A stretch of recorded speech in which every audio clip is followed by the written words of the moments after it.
আজকে সাপ্তাহিক বন্ধ। তো সারাদিন বাসায় বসে কি করব চিন্তা করতে করতে হঠাৎ করে মাথায় প্ল্যান আসলো, আজকে আমি মিরপুর থেকে সেই পুরান ঢাকার বিখ্যাত চক বাজারে যাব, যেখানে বিখ্যাত সেই বড় বাপের পোলাও বিক্রি হয়ে থাকে। কারণ রমজান মাসে এই চক বাজারে বিখ্যাত ইফতারের মার্কেট বসে।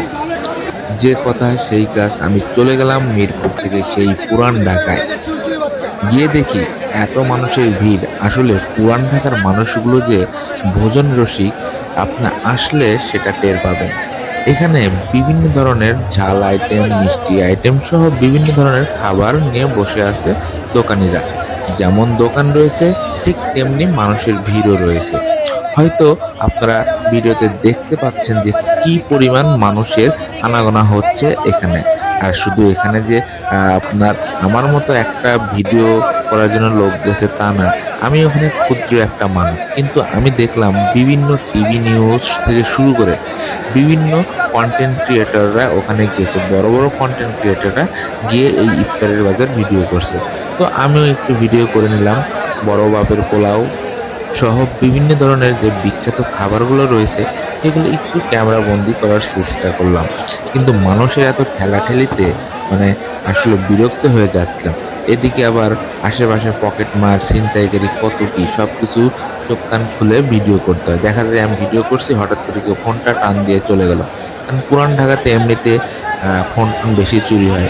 তারপরে রিস্ক নিয়ে আমি প্রায় ১.৫-২ ঘন্টা এই বাজারটা ঘুরে দেখলাম এবং বিভিন্ন ধরনের যে খাবারের আইটেমগুলো ছিল সেগুলো নিজে নিজে পর্যবেক্ষণ করলাম।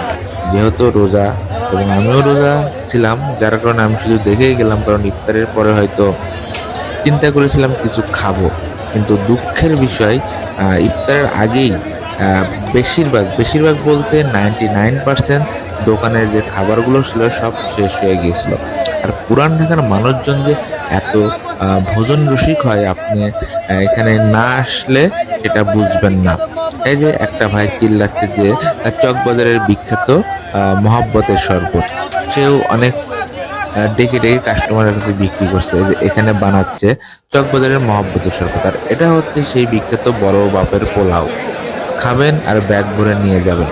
এই দোকানটাই সবচেয়ে বেশি ভিড়, কারণ ওই লাল শার্ট টি শার্ট পরে যে চাচাকে দেখছেন সে কিন্তু অলরেডি ভাইরাল হয়ে গিয়েছে একটা খাসির রান দিয়ে। কি বলেছিল সে, যে এটা শিক্ষিত খাসির রান। তার যে খাসি এখানে জবাই করে রান্না করেছে সে নাকি ওই স্কুল কলেজের বারান্দায় দিয়ে থাকতো, যার কারণে ওই চাচা কিন্তু একটা ভাইরাল ব্যক্তি।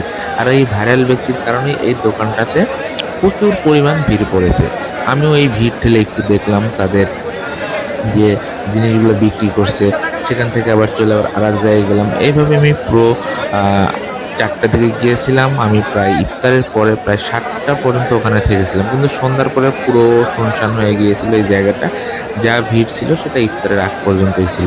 দেখুন কত মানুষের আনাগোনা, মানে যে যেমন পাচ্ছে কিনে নিয়ে যাচ্ছে ইফতারে ইফতারে খাবে এখানে। আর পুরান ঢাকার এই চক বাজার সবসময় ব্যস্ত থাকে, কারণ এটা হচ্ছে ঢাকার মধ্যে এমন একটা জায়গা, সেজন্য সবসময়